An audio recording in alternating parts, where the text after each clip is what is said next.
how much of the satellites throughout the whole process from building the satellite, building the LiDAR tech, putting it all together, sending it to space, how much of that process do you lean upon third party suppliers? Like, can you just buy a satellite and then pay someone to launch it? Or how much do you do yourself versus outsource? Yeah, I think it's good to for the listeners of your podcast to understand exactly what a satellite is, right?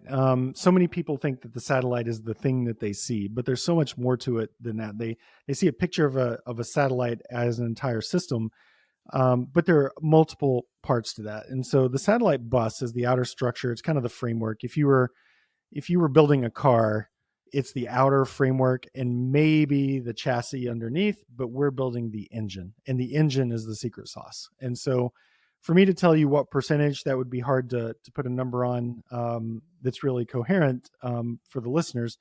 But we're building the engine, the part that does the thing that we do, which is really precise measurement of the Earth. And so that part is called the payload. And we're extremely focused on the payload. We're extremely focused on the ground segment, which is once the data is collected and comes down, how it's processed, how it's delivered. So that part of the system, the secret sauce, the ground segment, and then everything that has become either commoditized or pretty common in the industry, we don't really see a need to build up an entire capability around that where you have to invest large sums of money for something that's already too common. And so we're going to partner with highly expert satellite bus providers that will, build the outer structure, but we put the secret sauce inside. And our new facilities that we're building, we're in Lake Nona Town Center, which is kind of on the edge of Orlando near the airport. And it's this really high tech innovation hub of innovative companies. And we're building a 16,000 square foot headquarters in that area. It's got 4 different lab spaces, which are clean rooms and integration. And so, we're trying to focus heavily on what makes us different, not focus on the things that make us the same. Awesome. I think when I was younger, I used to think you'd hear stories of Elon Musk, and I thought that, he's an engineer, and I thought he designed the whole car and built the whole thing himself.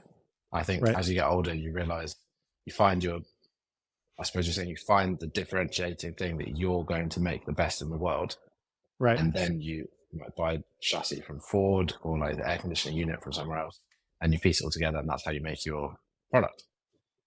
Yep. Yeah. Exactly. And um, it all works only because of great partners. And that philosophy. If someone wants to know who I am as an individual and how that really comes into the culture of our company, it's that I'm 100% believer that a rising tide lifts all boats. And if you've got partners that can grow with you and you can learn from them, like we all get better together. And so whether that partner is a venture capital firm or whether it's a satellite bus builder or provider, or whether it's a company that receives the data on the ground in a European country and then helps the European Space Agency with their mission, like all of that, it's about partnerships. And so I'm a big believer that we're all stronger together and we solve bigger problems when we work together than if we try to do it all ourselves.